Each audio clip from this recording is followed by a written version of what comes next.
So, yeah, the stream went down, but we're back. I have to go back. I was talking needlessly for a while, but it's all good. I left off talking about Kenny Koff's song Trust.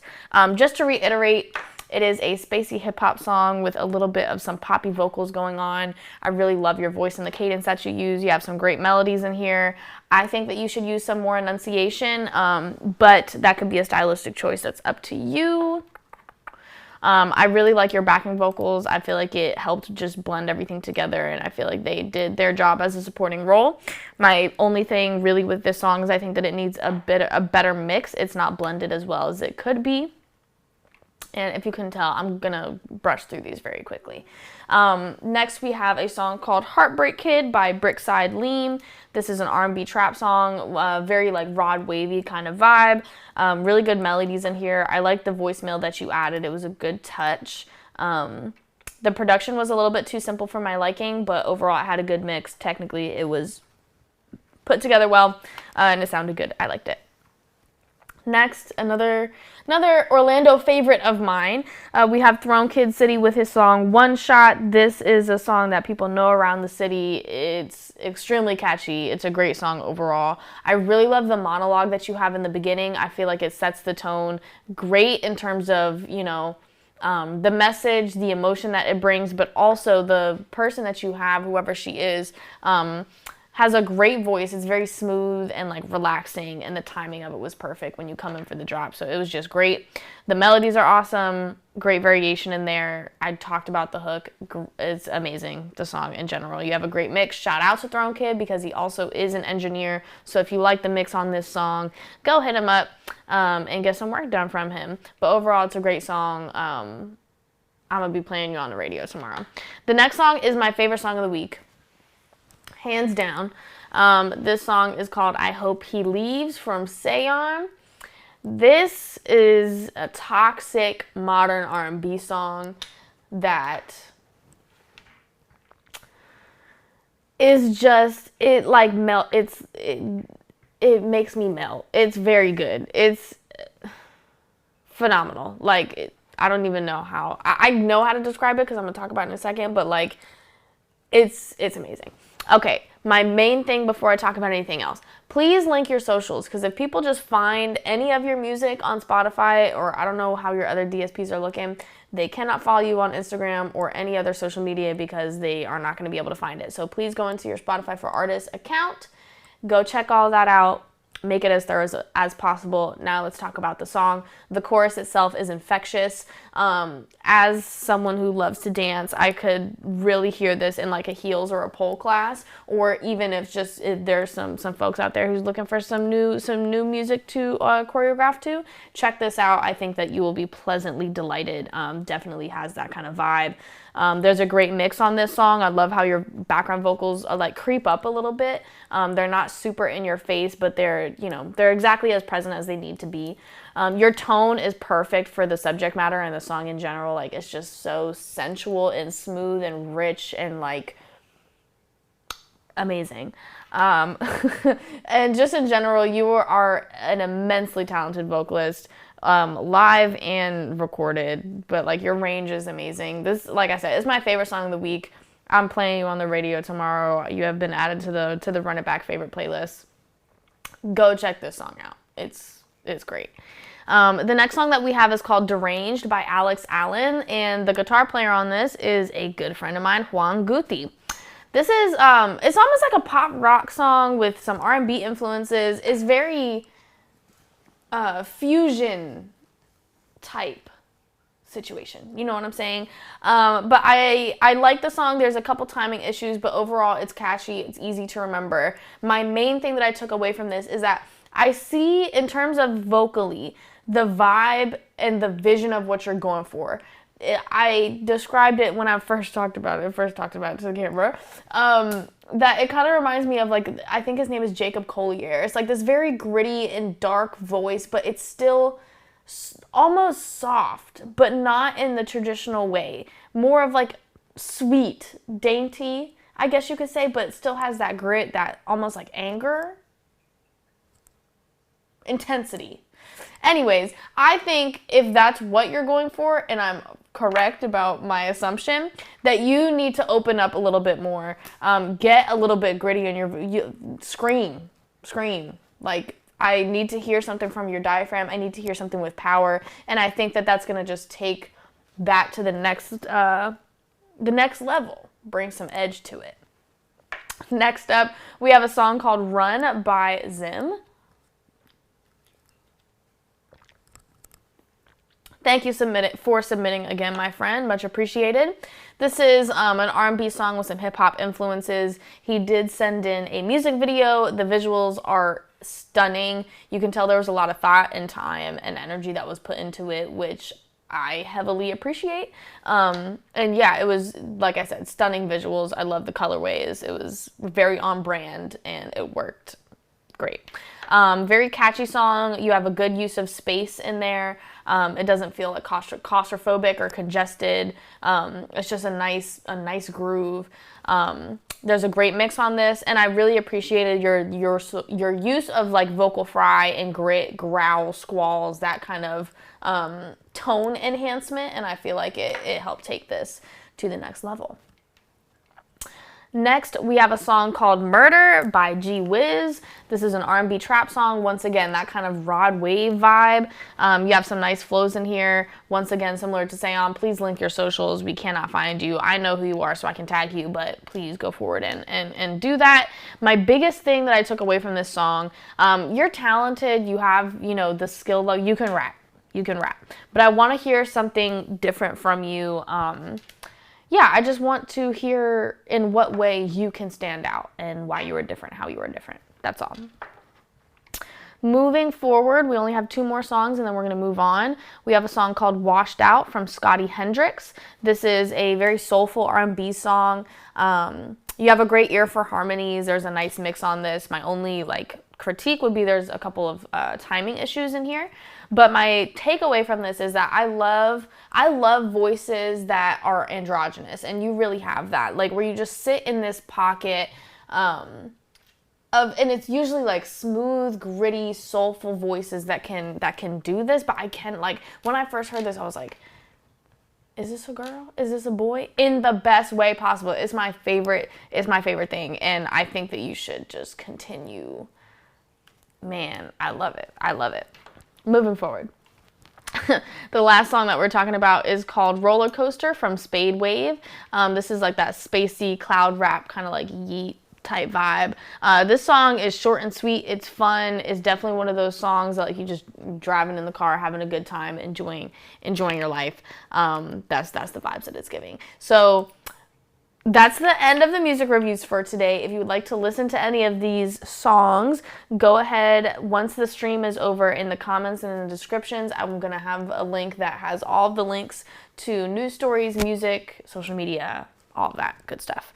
But with that being said, let's move on to the My Likes section. This is a section of the podcast where I talk about whatever I want to that doesn't necessarily go into the categories that I have for this series. So, first up, Don Toliver and Atlantic are being accused of using Russian bot farms.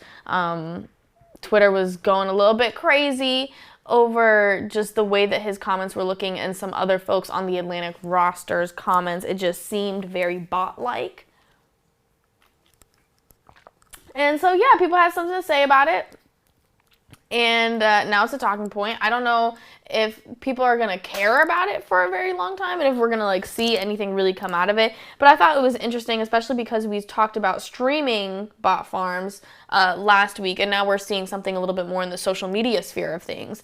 But like I said, we'll see if we see a resolution to this or a conclusion to this story. Like I said, I don't know how long people are going to actually care about it. But it starts an interesting conversation. I'd love to hear your thoughts about it in the comments below. Moving on, Martin Garrix has announced a launch of a 3-day program to help foster new electronic music talent. The Martin Garrix and JBL Music Academy will invite 40 different musicians, songwriters, vocalists, and producers for a global initiative designed to equip young artists with tools to navigate the music industry. Garrix himself will host masterclasses at his Stampede Studios complex in Amsterdam, among with other esteemed industry professionals. If this is something that you're interested in, go to the link that I was talking about where you can find out more information and see how you can get involved. Whenever I see stuff like this, it's really cool, and there's ways to be a part of it. So if you're interested, do more research and find out how you can. The final story in this section is just some tips for independent artists on how to merge your creative and your business life, and make them work a little bit better than they might be right now. The first thing is to have a schedule. If I did not have my to-do list and my Google Calendar, I would be a worm. Like, I wouldn't know what to do. So for me, it's one of the biggest things, especially with time blocking. But just figure out how much a day you want to allot to writing, practicing, whether that be vocals, dance, instruments, mixing, whatever the situation is, work if you have a regular 9 to 5, self-care, sleep, exercise, cooking. Like, just get your routine in order. A lot of what this is organization, and just knowing what your intention for every day and what you want to get done every day and how you're going to get it done every day is just a step to increase your productivity and that concept of organization in your life. The next thing is separating your creative and your business space. Once again, separating paperwork, separating equipment, separating physically where you're at, so that you can be in the correct headspace in whatever physical space that you're in. The next thing is learning how to do business on the go. I remember when I was working as an agent, this is one of the most important things of just having to constantly be checking emails, checking text messages, actually utilizing like that. My work as an agent taught me to utilize this thing for what it is, which is a computer, and everything that I can do on my computer, you should be doing on your phone on the regular, on the go. It's going to help you keep up communication with people. Things move very quickly, so you can maximize how quickly you can get things done when you are just consistently prepared for it. Because, of course, we all need time to rest, and none of us should be working actually 24/7. But always being prepared if necessary is, I think, to me, the key in this when we're talking about learning how to do business on the go and in that consistent manner. Moving on, the very last thing in this list and a part of this section is to find help. None of us can do the grandiose things that we want to do, and not even grandiose stuff. We all just need support systems. So find your team of artists, of creatives, but also just friends and people who care about you to support you along your journey and to be there for you. Because like I said, none of us can do everything alone. And yeah, we all need help sometimes. So go find the people who you know are going to fulfill that for you and who are willing to help you out. The next section is all about industry updates. A lot of this is going to be like position changes and things along those lines, but we're going to get through it. I'm going to kind of like rapid fire speed round. So let me prepare myself.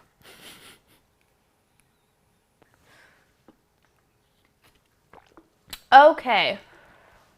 Germany-based live music promoter DEAG reported a 72% jump in revenue in Q3 versus the pre-pandemic levels in 2019, a further sign that live music has bounced back from the impact of the COVID-19 pandemic despite recent macroeconomic headwinds. I don't know how accurate the term bounce back is in terms of live music. I think that we've definitely made strides, but we've talked about before issues with, the cost of equipment, different supply chain things, now being kind of the issue when we're talking about live music and touring. So if we, I think we can definitely consider that, we bounced back from COVID, but live music is still not back in full effect. And like I said, I think some previous episodes can catch us up on that as to why. But wanted to put it up there, 72% jump in revenue is a huge jump. And that's why primarily this was interesting to me, but also that statement, just being able to touch on it. Moving on, This one is really interesting. Facebook confirms that only 10.6% of fans see your post, down 29% this year alone. Facebook's quarterly widely viewed content transparency report has confirmed what musicians and marketers already knew. Fewer and fewer followers are seeing their posts. Last quarter, just 10.6% of US users' Facebook feed came from the pages they followed.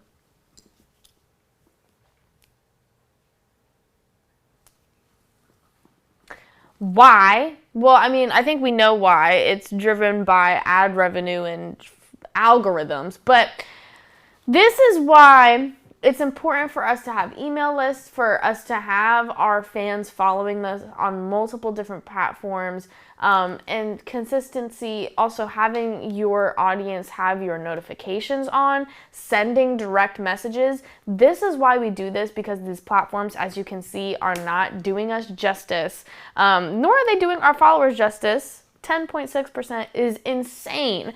Facebook, owned by Meta, I don't think that Instagram numbers are that far off. So if you want to know why you have dead followers, it's not, I'm sure some of them, don't care about you or are actual dead accounts. But a majority of it is probably that they're just not seeing your stuff. And it's not anything that is in either of your guys' control. It's freaking the platform itself. So like I said, this is why we need to do things like have email lists, send direct messages, have your audience put your post notifications on, things along those lines, so that you can ensure that at least more than 10% of people are seeing your posts. Okay. Next one is a pretty big story. I really don't want to mispronounce her name, but I know that I'm going to. Ethiopia Habtemariam will be stepping down as the chief of Motown Records. She and UMG have jointly announced a successor will be named at a later date. So very interesting. But that is a huge change. The UK's competition watchdog says that the concentration of power in the hands of a few music streaming services and record labels is not hurting either listeners or musicians, despite the pleas of some in the industry. The Competition and Markets Authority said that things are good for consumers of music and generally improving for the musicians, although it acknowledged there are some challenges for some. Quote, consequently, it's unlikely that the competition intervention would improve outcomes overall and release more money to the systems to pay creators. And they talked about how the way that things are just kind of are inherent to the system. I don't like this. I don't like it. Obviously, I didn't do the research, and but I just don't like the idea that how do I put it? Necessarily like just I don't want to go as far to say unethical, but it's a broader conversation that I'm not ready to have right now. But basically, in total, I think this is interesting. I think there's more to read into it. I don't agree that things are good for listeners or good for independent musicians and musicians at large. I think that things aren't terrible. But when we're talking about streaming rates, I think that we have more ways to go. And especially as things continue to evolve with social media, I don't think everything is fair. And I don't like that. That is kind of the vibe that I'm getting, like the tone that everything's fine. Everything's cool. It's getting better. It's getting better. Why do you care? That's what this made me feel, and I don't like that. Okay. I've said it before, I'll say it again. I like to harp on stuff. I apologize. Moving on, we have Warner Music Group has tapped Pico Sibeli as its new president of Warner Music Group Italy. Sibeli, who is credited as a key figure in the rise of Grammy-nominated Italian rock stars. Mainskin with Sony Music replaces Marco Albani, who has stepped down as chairman and CEO of the Italian division after nearly a decade at the company. We have Sony Music Publishing has appointed Michelle Hamlink as managing director of the Benelux region, where she will be responsible for creative strategy in addition to expanding songwriter support and service offerings. We have Shorefire Media has hired Elvin Sabla for a newly created position of Creative Brand Director. Reporting to Marilyn Laverty, CEO and founder, Sablo will work out of the company's Brooklyn headquarters and will oversee the company's branding and content strategy. We have BMG Nashville has promoted Kelsey Worley to Senior Director of Creative and hired Amy Hendon Scott to Creator of Directive. Jesus Christ. BMG has promoted Kelsey Worley to Senior Director of Creative and hired Amy Hendon Scott as Director of Creative. That was ridiculous. Next, we have TuneCore has promoted Melody Seddon to the role of VP in Brand Marketing, as announced by Andrea Gleason, their CEO. Concord has reportedly begun a process that could see it become the latest large music company to get into the financial bonds game. Financial giant Apollo Global Management is reportedly selling a $1.65 billion bond backed by music rights to Concord's catalog, which could mark the music industry's first securitization. I think this is really interesting when we talk about like NFTs and music as stocks. No, this is music as stocks in such a broader way. So seeing how this moves forward, I think is going to be really interesting. And if it's secured, I think it's going to be a big step. The best way to put it is, music has immense monetary value for many different reasons. You see a lot of people, selling and purchasing catalogs and things along those lines. Having it secured or having like a bond on it is just a whole different arena with that kind of stuff. So yeah, I'm excited to see how it progresses, and I'm sure that this isn't the last time that we're going to see a story like this.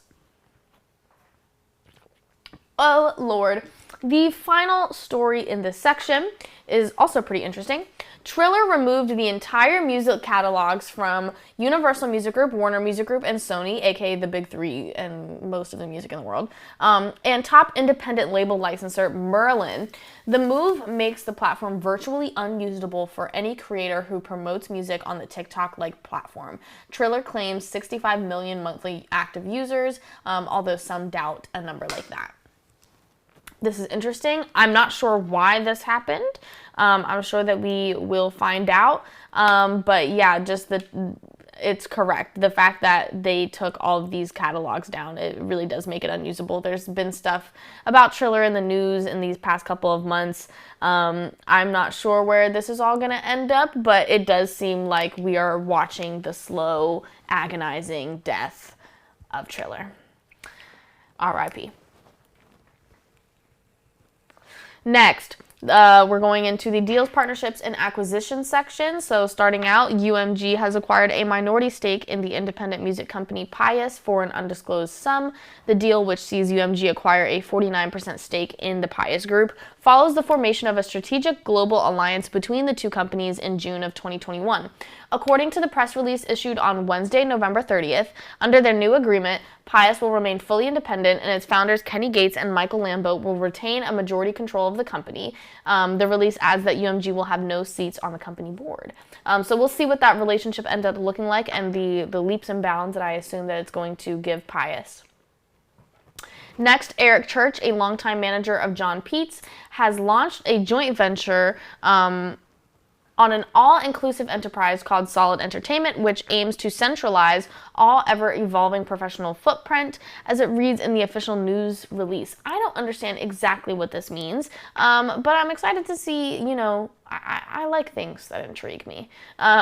Moving forward, Netherlands-based B2B distributor Fuga, a division of Downtown Music, has partnered with the electronic label Insomniac Music Group for a global deal covering distribution, marketing, and label services. Warner Chappell Music has entered a new partnership with Defiant, a Web3 entertainment incubator aimed at empowering WCM's songwriters and producers to engage with the Web3 space and leverage blockchain technology. And then finally, Aerosmith, with the best-selling American rock band of all time, on November 30th, celebrated their first time in history that their iconic recordings are unified in one space through multifaceted, close working relationship with Universal Music Group, who is now the official worldwide home to Aerosmith's entire recorded music catalog, future music releases, merchandise, and audiovisual content. Cool. Moving on, we have some artist accomplishments. We're primarily talking about the Soul Train Awards, but before I get into that, I have one other thing that I know that I put down in here, which is Spotify announced on Wednesday, aka November 30th, that Bad Bunny has become the service's biggest global artist for the third year in a row after his music was streamed over 18.5 billion times on the platform. Bad Bunny is killing it. He is the rock star of the world right now, and I think it's really cool, and I'm happy for him, and I am assuming that they are celebrating in great vigor at this moment. Moving on, like I said, we're talking about the Soul Train Awards. So in terms of the winners, I'm going to go through them. I heavily enjoyed the Soul Train Awards this year. Phenomenal. I feel like everyone deserved what was won. So yeah, I'm just going to brush right through it, and then we're going to talk about the performances. So Ashford and Simpson Songwriters Award went to Mooney Long for Hours and Hours. I really liked her acceptance speech. She made a statement, writing music that inserts itself into the fabric of culture. I thought that was beautiful. The fact that Hours and Hours is on a YouTube beat is crazy, and it's a testament of the times that we're in, with it's just like, stay resourceful, use what you got, and anything really is possible. Yeah, I believe she, like I said, I believe everyone who won at the Soul Train Awards deserved it. We had Lady of Soul that was given to Escape. I really liked how these were predetermined awards, and it gave them time to, you know, put together some really nice just visuals and kind of like just backstory, almost documentary style stuff as they were announcing and going through, you know, the production itself. But yeah, the best collaboration winner was Make Me Say It Again Girl from Ronald Isley and the Isley Brothers featuring Beyonce. The Legend Award, which is another one of those predetermined ones, was won by Morris Day. It was the same format as the Lady of Soul one, and I really liked that. The Best New Artist went to Thames. The Certified Soul Award went to Mary J. Blige. The Best R&B/Soul Female Artist Award went to Jasmine Sullivan. The Best Gospel and Inspirational Award went to Maverick City Music and Kirk Franklin. Album of the Year went to Beyonce for Renaissance. Finally, justice. Finally. For this woman, at least this year when it comes to award shows and things like this. The Best R&B Soul Male Artist went to Chris Brown. I know there's controversy around that. I just don't even care. Congrats, bro. Song of the Year went to Break My Soul from Beyonce. We had Best Dance Performance went to About Damn Time from Lizzo, which is really cool considering what she's been doing with with larger female dancers and just the brand that she has around that. The Video of the Year went to Smoking Out the Window by Bruno Mars and Anderson .Paak, aka Silk Sonic. Very cool. That's who won the Soul Train Awards. Now I want to talk a little bit about the performances because I had so much fun. Every performance was phenomenal. And like when it came to the set, the wardrobe, the dancers, there were some discrepancies with certain people, but overall it was a phenomenal show. So Mooney Long opened everything up. I really appreciated that she actually had acting going on stage. She really painted a picture for us. The set was awesome. There was a lot of intention behind it. It did exactly what it was supposed to do. It was very homey. It was very natural. It was also funny. There was a great sense of humor in this whole production. The vocals were all right, but I also understand that there was so much going on that, there's only so much you can do. She sounded amazing. From hearing her sing live before, I know she could have done better. But yeah, overall, I enjoyed it. And then it got gay, and I was really excited. She did a whole twist on us, and it was great. It was great. I think it added an element of surprise. She ate us up with the storyline and everything. It was great. The next performer was Ari Lennox, and she is always just vocally phenomenal. She is just a extremely talented person. She looked great. I loved the colorway for the set, and it was just a very exactly what her brand is, just extremely luxurious and smooth and clean. elegant, and yeah, it was great. Then we had Coco Jones. She has a phenomenal tone, and similar to Ari, just very elegant and like lovely and simple. And exactly what those kind of vocals, in my opinion, should be accompanied by. Then we had the Soul Cypher. Mooney Long, what she brought it was giving Doja Cat, like, definitely. She is crazy when it comes to just like being able to piece together melodies, which I love. And I love that. Oh my God, when she hit the time machine references and she was like, "I wish I had a time machine." Bro, shout out to Falair. That's like a classic freaking section of that song, and the fact she put it in was great. I loved it. And just her classic ad-libs as well. Like, Mooney Long got her ad-libs, and the way that she integrated them were great. Durand Bernarr, if you don't know who he is, you should pay attention. He has that sound, I don't know if y'all have heard it on TikTok, but it's like, I'm a bad bitch, yeah, da, da, da, da. I don't think you heard me. That is his voice, and he is phenomenal. I was so excited to see him be featured, just have any involvement where I was able to sing. Where he was able to sing. His range is ridiculous. He's also funny. He has a great sense of humor, and that's a part of his brand. He has great stage presence, and I literally put just in here that he's just better than everyone else. And that's no hate, but he's a star. Like, I'm obsessed with him, honestly. Okay. Then we had Alex Vaughn. She brings some simplicity. She has a very pretty voice, but compared to Mooney and Durand, she definitely brought the energy down a little bit more, and I was a bit underwhelmed. She has a great voice. I don't want that to be lost, but just compared to the intensity and the excitement of the prior verses, that was what I took away from it. And then we had Tasha Cobbs. Oh my God. Phenomenal tone. She decided to take us to church and get real and like end it with a bang. It was great. And they just, at the finale, when they came together, they have a phenomenal blend with each other. You can tell they're all technically good at what they do. And I really enjoyed it. Then we had Escape perform. I love the incorporation of Jermaine Dupri. There was classic vocals, and it just gave like just very heavy old school vibes.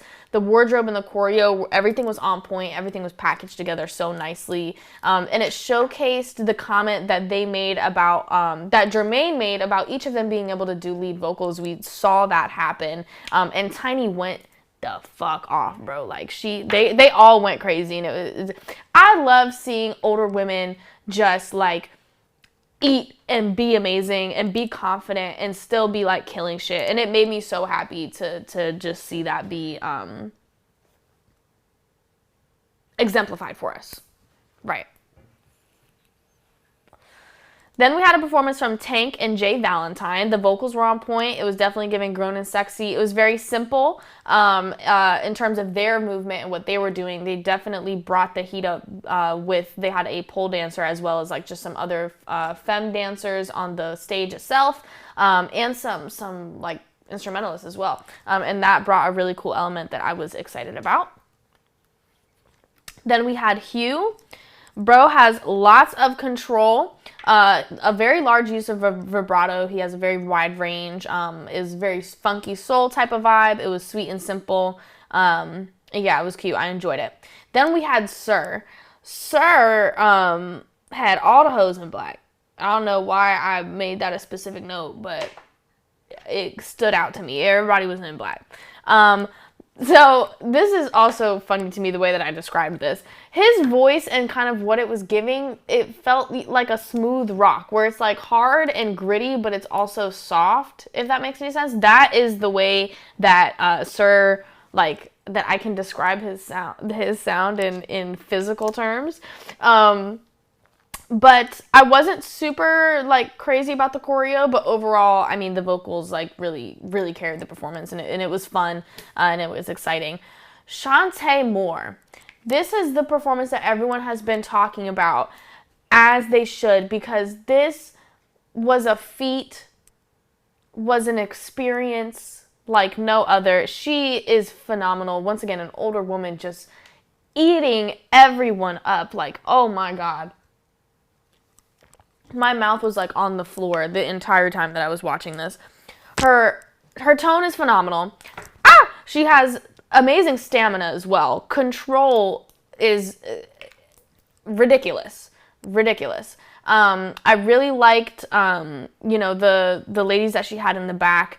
They had such a pretty vocal blend, and everything was just so bright and airy and beautiful, and just like that tone, once again, like that front like palette tone, just so soft and beautiful and bright. And then she hit the whistle tones, bro, and it was over. And I swear to God, like I was transported to heaven, and I feel like we all felt like that. And if you haven't seen this performance, you should go watch it so that you too can see Jesus. I concur.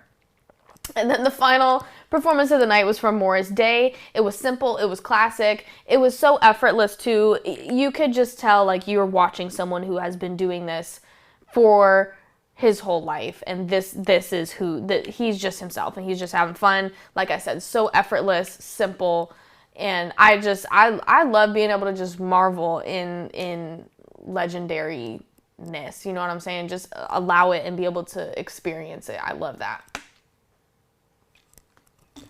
Moving on. We're going into the legal section. We do have a couple of stories, and then we're almost done, y'all. We're wrapping everything up.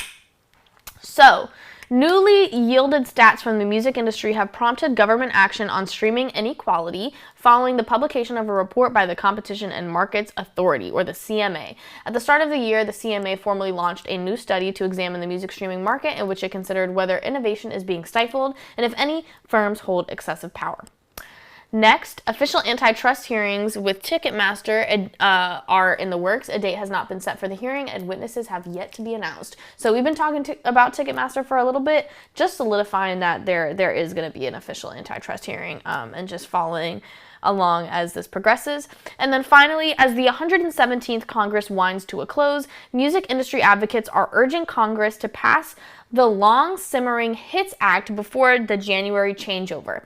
The HITS Act would allow musicians, technicians, and producers to deduct 100% of recording expenses up to $150,000 on their taxes in the year they are incurred. That is a change from the current law, which requires music creators to amortize those expenses over the economic life of a sound recording, a period that usually ranges between 3 and 4 years.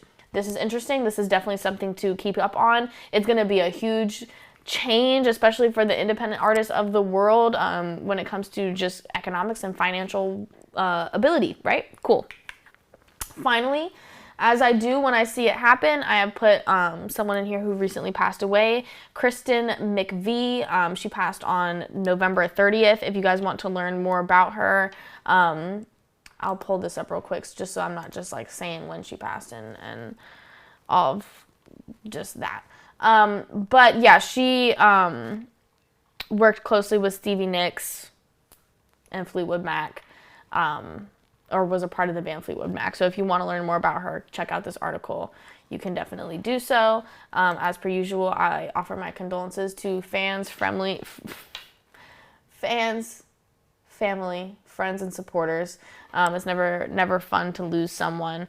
And yeah, if you've been watching, you know I like to recognize people. On that note, like I said, that was the close. That's the end of today. I hope that you guys enjoyed this episode. I know I was a little bit serious in the beginning. I know we had some technical difficulties, but things happen.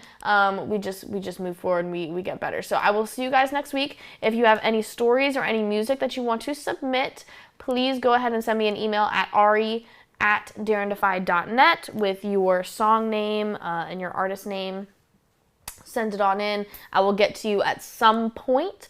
If you are an independent artist who's looking for some education, I'm having a class this Friday at 4 p.m. Eastern Time. There are both in-person and online options. We're talking about all about internet presence. So we're talking about websites, content calendars, social media, what is genuine marketing. We're talking about fan conversion rates, a bunch of stuff. And anyone who comes through to the course, whether you're online or in person, you will get a 30% discount on all of the services that I offer that we talk about in the class itself. tomorrow is the official launch of Dare to Defy Radio. So if you're on the Run It Back favorite playlist, you're going to be getting some radio play tomorrow. And if you are interested in getting some radio play, submit to the podcast, and there's that little funnel thing, that little situation. But yeah, is there anything else I need to talk about? Congratulations to everyone who won at Fusion. I had a blast. I hope that everyone enjoyed themselves. And yeah, congrats to everyone who won. Congrats to those who showed up, showed out, and who weren't recognized. I see you. I love you. And yeah, I mean, that's the end of today. I don't think I have any other updates other than December 7th. There is an event with Meggie Laps and Psy that I'm going to be giving a presentation and talking over at, so definitely pop out. Yeah, man, that's all I can think of. On that note, have a good night. Stay safe. Adios. Dress for Chicago weather, and these niggas think they got it. Forgot I gave it to them. Riding bicycles with training wasn't think they really moving. I'ma put the game on this here, no resting. Swear these rappers for the law, man, like old westerns. Wait, hold on, wait a fucking minute. Look, okay, I ain't got no seconds for them niggas that's in second place. Got some tea to sip, but ain't no tips on how to elevate. Ran through adversaries like the Oris Aries, and these niggas think it's sweet like the blackest berry. Hopping out the nest, turn Benji Dave, you spend your days binging. You regular shows, JG inside your penman. Wouldn't take the beat up off, you barely in the apprentice. Got a peon for a brain, but act pretentious. Wishing that I fought, niggas stop, that's a waste of breath. I just put the rap game down like in my back arrest. Better than them niggas in your camp, that is not a flex. Yo, bitch, heard my last mixtape and said I'm too brisk. I don't got time for these niggas, they gon' tune in. Wanna say you better, well, motherfucker, let's prove it. Tryna shift the culture with these raps, niggas, excuse me. You just have my A's and my life will need a movie. My nigga, I'm gone.